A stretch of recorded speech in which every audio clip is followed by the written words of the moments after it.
নদিয়ার কালীগঞ্জে 2.5 কোটি টাকার মাদক বাজেয়াপ্ত। প্রায় 2.5 কেজির মাদক পাচারের সময় দুজনকে গ্রেফতার করা হয়। পলাশীর দিকে মাদক নিয়ে যাওয়ার সময় পুলিশের তল্লাশি। পলাশীপাড়ার বড় নলদহ থেকে পলাশী যাওয়ার সময় তল্লাশি চলাকালীন পাকড়াও। রাজ্য সড়কে পুলিশের নাকা তল্লাশি চলছিল, ঠিক তখনই 2.5 কোটির মাদকের হদিশ মেলে।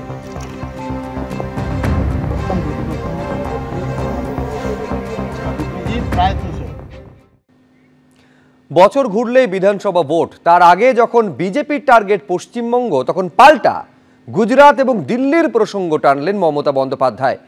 এর পাশাপাশি বনগাঁর জনসভা থেকে আজ বিধানসভা ভোট শেষ হলে 29 লোকসভা ভোটের প্রস্তুতি শুরুর বার্তাও দিলেন তিনি। পাল্টা জবাব দিয়েছে বিজেপি। আমাকে আঘাত করলে আমি সারা ভারতবর্ষ হিলিয়ে দেব। বনগাঁর মতুয়াগড়ে প্রথমে জনসভা, তারপর মিছিল। এসআইআর নিয়ে বিজেপি ও নির্বাচন কমিশনের সঙ্গে তীব্র সংঘাতের মধ্যেই এবার হুঁশিয়ারি শোনা গেল মমতা বন্দ্যোপাধ্যায়ের গলায়। বিজেপির নজর যখন বাংলার দিকে, তখন পাল্টা গুজরাট ও দিল্লির প্রসঙ্গ টানলেন মমতা বন্দ্যোপাধ্যায়। চিরকাল সরকারে কেউ থাকে না।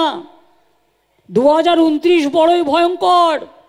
তোমাদের সরকার থাকবে না।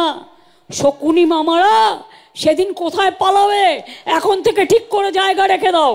আমাকে আঘাত করলে আমি সারা ভারতবর্ষ হিলিয়ে দেবো। আগামী ইলেকশনে গুজরাটে বিজেপি হারবে, এটাও মাথায় রাখুন। পাল্টা কটাক্ষ ছুড়ে দিয়েছে বিজেপি। যে নিজে জিততে পারে না নন্দীগ্রামে, আমার কাছে হারে 1956 ভোটে, সে নাকি ভারত হিলাবে, সে নাকি আহতবাদ ভীষণ খারাপ। এত যন্ত্রণা কেন আপনার? আগামী বছর রাজ্যে বিধানসভা ভোট, তারপর 2029 লোকসভা নির্বাচন।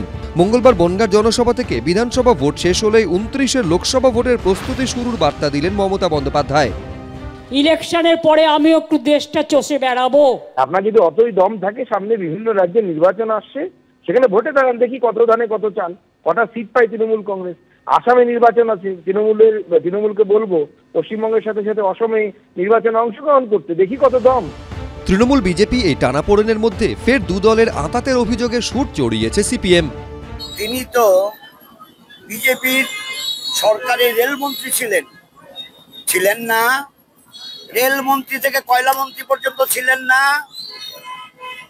তার আমাদের দেশের প্রধানমন্ত্রী মিস্টার অটল বিহারী বাজপেয়ী তার বাড়িতে যায়নি, তার মায়ের হাতে মালপোয়া খায়নি, তাহলে সেটা ভুল। আর যেটা এখন বলছে সেটা ঠিক, এটাও একটা বোঝাপড়ার অঙ্গ। 2026 পশ্চিমবঙ্গে ভোটের ফলাফল কি হয় তার দিকে তাকিয়ে রয়েছে গোটা দেশ। কারণ আগামী দিনে জাতীয় রাজনীতির ওপরেও এর প্রভাব পড়তে বাধ্য।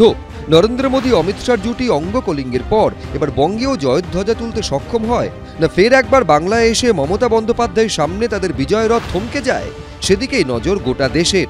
আশাবুল হোসেন, সমীরণ পাল, ভাস্কর মুখোপাধ্যায়, এবিপি আনন্দ। বিজেপি ও নির্বাচন কমিশনকে একসারিতে রেখে আক্রমণের পাশাপাশি বনগাঁর সভা থেকে আজ নাম না করে মুখ্য নির্বাচন কমিশনারকেও ফের নিশানা করলেন তৃণমূল নেত্রী। পাল্টা জবাব দিয়েছে বিজেপি। ইলেকশন কমিশন ঠিক করবে, গভর্নমেন্টকে ঠিক করবে, তা কখনো হয় নাকি? ইলেকশন কমিশনের কাজ হচ্ছে ইম্পার্শিয়াল চেয়ার মেনটেন করা, not to become the BJP commission but to a election commission. একদিকে মোদী সরকার, অন্যদিকে নির্বাচন কমিশন। এসআইআর ইস্যুতে বারবারই এই দুই পক্ষকে একসারিতে ফেলে নিশানা করছেন মমতা বন্দ্যোপাধ্যায়। মঙ্গলবার এসআইআর এর বিরোধিতায় বনগাঁর সভাতেও তার ব্যতিক্রম হল না। গত সপ্তাহে মুখ্য নির্বাচন কমিশনার জ্ঞানেশ কুমারকে চিঠি দিয়ে এসআইআর স্থগিতের আর্জি জানিয়েছিলেন মমতা বন্দ্যোপাধ্যায়। সোমবার ফের তাঁকে চিঠি দিয়ে সিইওর দপ্তরের ডেটা এন্ট্রি অপারেটর এবং সফটওয়্যার ডেভেলপার নিয়োগের অনুরোধ নিয়ে প্রশ্ন তোলেন তিনি। 24 ঘন্টার মধ্যেই মঙ্গলবার বনগাঁর সভা থেকে নাম না করে মুখ্য নির্বাচন কমিশনারকে নিশানা করেছেন তৃণমূল নেত্রী। আমাকেও আধার কার্ড করতে হয়েছে। এখন কি বলছে? যদি জিজ্ঞেস করেন আধার কার্ড, বলবেন নো স্যার।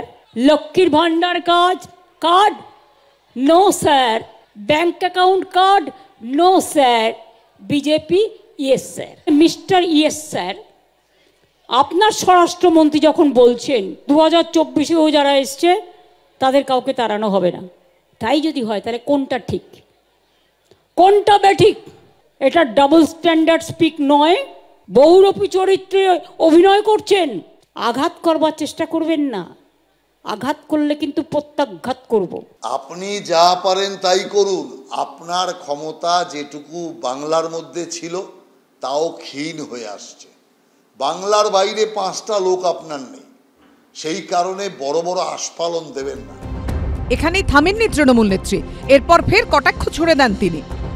ছোট স্যার, তিনি তো আবার বাসের চেয়ে কঞ্চি বড়, শাড়ির চেয়ে গামছা, আর মন্ত্রীর চেয়ে আমলা বড়, আমচার চেয়ে ড্যাশ ড্যাশ ড্যাশ। তিনি বিএলওদের ফোন করে বলছে জেলে ঢুকিয়ে দেবো, চাকরি খেয়ে নেবো। আমি বলি বাপ রে, আর 5 মাস বাদে রিটায়ার করবে, সে নাকি সবার চাকরি খাবে। ভয় দেখাচ্ছেন সিও মনোজ আগরওয়ালকে। মনোজ আগরওয়ালকে আমি যতটুকু চিনি ভয় পাওয়ার লোক নয়, তো বড় বড় কথা, শাড়ির থেকে গামছা বড়, কি ভাষা! মুখ্যমন্ত্রী, ইনি মুখ্যমন্ত্রী। আরে আগে আমাকে হারান, তারপরে তো ভারত হিলাবে। মঙ্গলবার প্রথমে হেলিকপ্টারে বনগাঁয় সভায় যাওয়ার কথা ছিল মমতা বন্দ্যোপাধ্যায়, কিন্তু হেলিকপ্টারের ইন্স্যুরেন্সের মেয়াদ শেষ হয়ে যাওয়ায় হেলিকপ্টার ওড়ানো সম্ভব হয়নি। আমার এখানে মিটিংয়ের টাইম দেওয়া ছিল 12:30টায়। হঠাৎ খবর এলো হেলিকপ্টারটা যাবে না।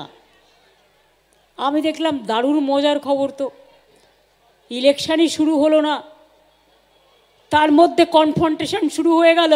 আমি দেখিয়ে দেব কাগজ, আপনি টাকা দেননি, হেলিকপ্টার কোম্পানির সঙ্গে আপনার চুক্তি রিনিউয়াল করেননি, তাই আজকে হেলিকপ্টারে আপনি চড়তে পারেননি। ভীষণ কষ্ট।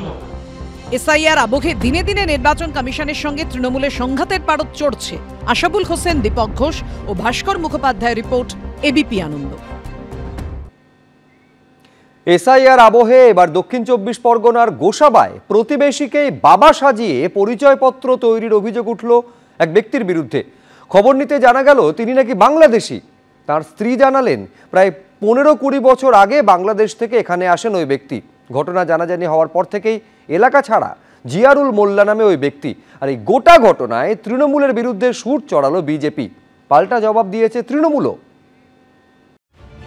রাজ্যে চলছে এসআইআর, সেই সঙ্গে বিভিন্ন জায়গা থেকে সামনে এসেই চলেছে অনিয়মের অভিযোগ। এবার দক্ষিণ 24 পরগনার গোসাবায় প্রতিবেশীকেই বাবা সাজিয়ে পরিচয়পত্র তৈরির অভিযোগ উঠল এক ব্যক্তির বিরুদ্ধে। শুধু তাই নয়, কেঁচো খুঁড়তে গিয়ে কেউটে মেলার মতো পরে জানা গেল তিনি নাকি বাংলাদেশি।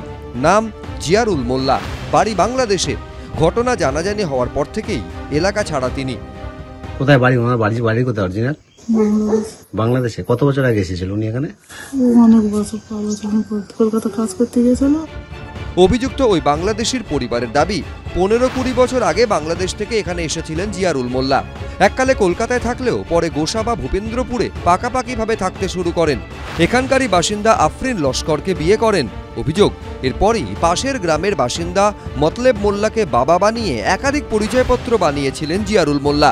অভিযোগ, এসআইআর প্রক্রিয়া শুরু হলে এনুমারেশন ফর্মেও মতলেব মোল্লাকে বাবা হিসাবে পরিচয় দেন। আমি আমার পাশের বুথে আমার বাবার নাম দেখলাম, একজন জিয়ারুল বলে একজন ভদ্রলোক, কোথায় বাড়ি ঠিক জানি না, দেখি আমার বাবার নাম তা ওর ফর্মে দেখা যাচ্ছে। তাই আমি বিয়ালারকে যে মানে সঙ্গে সঙ্গে কমপ্লেন জানালাম। আমি চাচ্ছি আমার 5 ভাই 2 বোন, ও আমাদের কেউ না, ও আমাদের বাবার সঙ্গে জড়াতে যাবো কেন? হ্যাঁ, এরকম অভিযোগ আমি পেয়েছি। আমি শুনেছি এটা ওরা বাংলাদেশ থেকে এসে আবার ঊর্ধ্বতন কর্তৃপক্ষকে এটা ব্যাপারটা জানিয়েছে। যদিও এইসব অভিযোগ অস্বীকার করেছেন অভিযুক্ত জিয়ারুল মোল্লার স্ত্রী। মতলেব মোল্লা তো যেটা বলছে, ওনার ছেলেরা যেটা বলছে, জিয়ারুল ওনাদের ছেলে নয়, মানে ভাই নয়। ওনার কি ভাই অ্যাকচুয়ালি? হ্যাঁ, ওরা প্রথমে আমাদের ওরা কার্ড দিয়েছে, বাপের কার্ড মার কার্ড দিয়ে কইরেছে। এসআইআর শুরু হতেই যেভাবে একের পর এক অনিয়মের অভিযোগ সামনে আসছে তা নিয়ে তৃণমূলকে আক্রমণ করেছে বিজেপি। এটা তো সমস্ত তৃণমূলের ইন্ধন, তৃণমূলের মদতে হয়েছে। এদেরকে যতক্ষণ না বিতরণ করা হবে ততক্ষণ এসআইআর সাফল্য আসবে না। আমি এই ভারতীয় জঞ্জাল পার্টিকে বলবো, এরা তৃণমূল কংগ্রেসের ভূত ছাড়া এরা কিছু দেখে না। আরে এরা বাংলাদেশ থেকে বর্ডার পেরিয়ে এলো কিভাবে? এমন গরমিল আর কত রয়েছে? পরিচয় ভারিয়ে আর কত বাংলাদেশি এই রাজ্যে আছেন? এসআইআরে কত নাম বাদ পড়বে সেটাই দেখার। শান্তনু নস্কর, এবিপি আনন্দ, দক্ষিণ 24 পরগনা। এবিপি আনন্দ, এগিয়ে থাকে, এগিয়ে রাখে।